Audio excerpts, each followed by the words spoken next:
প্রায় ৬-৭ বছর পর ছোটবেলার ফ্রেন্ডদের সাথে একসাথে ইফতার করলাম। এক একজন এক এক ডেস্টিনিতে চলে গিয়েছি। কেউ ম্যারিড, কেউ সিঙ্গেল, কেউ আবার মা।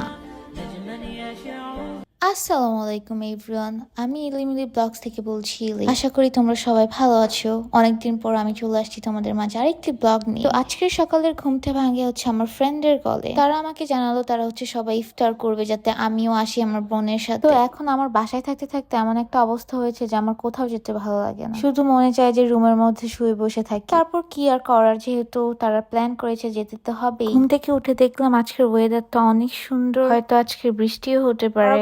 মতো আমি আমার জানালার পাশে একটু হাঁটাহাঁটি করছি, কারণ আমার এই জায়গাটা অনেক ফেভারিট। তো দেরি না করে আমি হচ্ছে আমার রুম গুছিয়ে নিচ্ছিলাম। আমি বাইরে বের হওয়ার সময় সবকিছু গুছিয়ে যাই, যাতে বাসায় এসে এলোমেলো দেখতে না হয়। এখন না কেউ না আমাকে আর আগে থেকে কোনো কিছু জানায় না, কারণ কেউ কিছু জানালে আমি ডিরেক্ট না করে দিই যে না আমি বের হতে পারবো না, আমার ভালো লাগছে না। আমার ফ্রেন্ডরা আমাকে একেবারে সকালেই কল দিয়েছে ডিরেক্ট, যাতে আমি আর না করতে না পারি। দিন দিন বাসায় থাকতে থাকতে আমি অনেক লেজি হয়ে গেছি। যাই হোক, আমি এখন শাওয়ার নিয়ে রেডি হব আস্তে আস্তে। আমি তোমাদের জন্য মেকআপ টিউটোরিয়াল ভিডিও বানিয়েছিলাম, যেটা তোমাদের সাথে আমি পরে শেয়ার করব, কারণ এখানে শেয়ার করলে ভিডিওটা অনেক লং হয়ে যাবে। তো এইদিকে আমি আর আমার বোন রেডি হয়ে বের হয়ে গিয়েছি। তখন আমাদের দুইটা ফ্রেন্ড আবার রাস্তায় ওয়েট করতেছিল, কারণ ওরা হচ্ছে বাসা চিনে না। তো আমরা ওদেরকে একটু পরপর বলছিলাম যে আমরা চলে আসছি, আমরা রিক্সায়। আসলে সেই মুহূর্তে রিক্সাও পাচ্ছিলাম না, তো যেতে যেতে একটু লেটই হয়ে গিয়েছিল। আজকে তাদের সাথে দেখা করব, তারা হচ্ছে টুইন্স। তো প্রথমে আমি চিনতে পারছিলাম না যে কে কোনটা। তারা হচ্ছে আমাদের মতো দুই বোন, কিন্তু তারা টুইন্স, তাদের ফেসও অলমোস্ট। আর এই বাচ্চাটা হচ্ছে আমার ফ্রেন্ডের মেয়ে।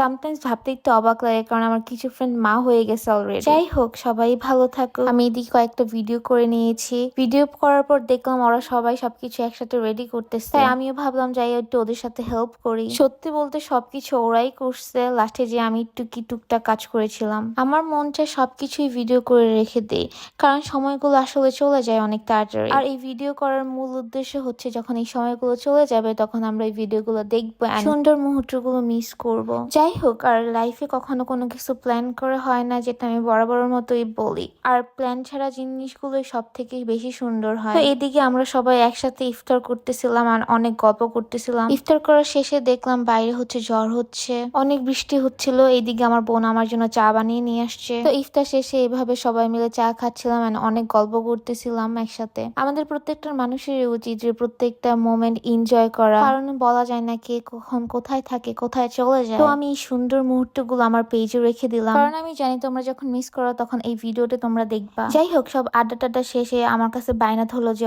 মেহেদি পড়বে। তো কি করা, আমি তার আবদার ফেলে দিতে পারি না, আমিও সুন্দর করে ওকে মেহেদি দিয়ে দিয়েছি। তো এই মেহেদি দিতে দিতে অলমোস্ট রাত 10টা বেজে গিয়েছিল, তাই হচ্ছে আমরা একটু লাস্ট ভিডিও করে নিচ্ছিলাম ওদের সাথে। বলেছিলাম না ওদের ফেস অলমোস্ট সেম, আপনারা ভিডিও দেখলেই বুঝতে পারবেন। এই যে তারা দুই বোন, তাদের দুই বোনের নাম হচ্ছে সানজিদা শান্তা। আপনারা গেস করবেন কে হচ্ছে সানজিদা আর কে হচ্ছে শান্তা। এই যে হচ্ছে আমার ফ্রেন্ড এন্ড ফ্রেন্ডের বাচ্চা। সবাই আমরা বের হবো, তাই এখন সবাই রেডি হচ্ছিল বাইরে যাওয়ার জন্য।